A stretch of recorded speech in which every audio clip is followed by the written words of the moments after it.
यह निश्चित रूप से सबसे घमंडी काउबॉय है जिसे मैंने देखा है, जिसे वेस्ट का पहला शार्प शूटर कहा जाता है। उसकी बंदूकबाजी कितनी अद्भुत है। उदाहरण के लिए, अगर कोई उससे द्वंद्व युद्ध करना चाहता है तो आपको प्रसिद्ध नाम का उल्लेख करना चाहिए। प्रतिद्वंद्वी की दाहिनी हाथ को तुरंत बेकार कर सकते हैं, इसलिए उसे केवल बाएं हाथ से बंदूक निकालनी पड़ी, लेकिन शांति से छोटे भाई ने मुड़कर कैमरा निकाल लिया। क्या आना जाना करने की जरूरत है?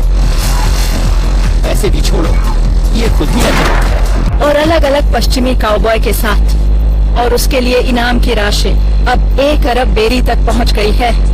उस दिन वह एक चो खाने के पास से गुजरते हुए बस अंदर जाकर 2 पेय लेने की सोची, लेकिन जैसे ही अंदर गया देखा कि वहाँ कई काउबॉय बैठे हुए हैं और वे सभी काफी खतरनाक लग रहे थे। वे सभी गुस्से में छोटे को घूर रहे थे, लेकिन छोटे ने उनकी परवाह नहीं की और सीधे मालिक से 1 बोतल विस्की मांगी। लेकिन मालिक भी कोई कम समझदार नहीं था। उसने कहा कि वह शराब नहीं बेचता और छोटे को छेड़ते हुए उसे सुंदर चेहरा कहा। इसके बाद छोटे ने वहाँ बैठे हुए काउबॉय को देखा कुछ कहते हुए मोटे भाई के साथ क्रोधित होकर बहस कर रहा था और गुपचुप तरीके से बंदूक निकालने की कोशिश कर रहा था।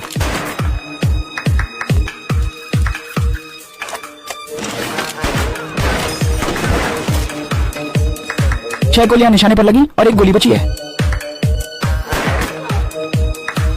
अगले जन्म में ध्यान रखना, संतुष्टि नहीं मिली तो ओल्ड बाई टाउन के एकमात्र बार में आए, लेकिन बार के नियम बेहद सख्त थे। न केवल अपनी बंदूक सौंपनी थी, बल्कि छोटे रिवॉल्वर खिलौने भी कोई अपवाद नहीं थे। टेबल पर आकर ओल्ड बाई थोड़ा जुआ खेलकर मन बहलाना चाहते थे, पर हाथ में बहुत खराब पत्ते थे। ज्यादा बातों से बचने के उद्देश्य से ओल्ड बाई पत्ते फेंक कर दोबारा शुरू करना चाहते थे, लेकिन सामने वाला मोटा भाई खुश नहीं था। उसने कहा कि देखी हुई पत्तों के साथ खेलना पड़ेगा और बंदूक निकालकर धमकी दी, लेकिन गनमैन ओल्ड बाई को नुकसान कब मिला।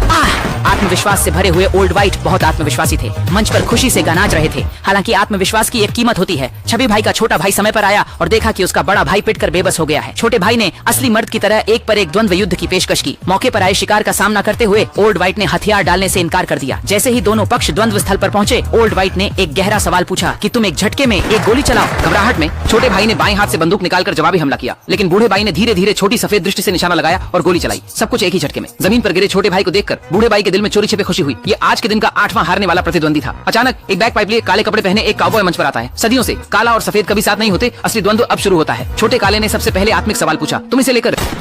बंदूक की आवाज के साथ ही सब कुछ ठहर गया। बूढ़े भाई के मन में अचानक बुरा एहसास हुआ। उसने अपनी टोपी उतारी, देखा कि एक गोली का छेद साफ नजर आ रहा है। मैं तुमसे बात करना चाहता हूँ।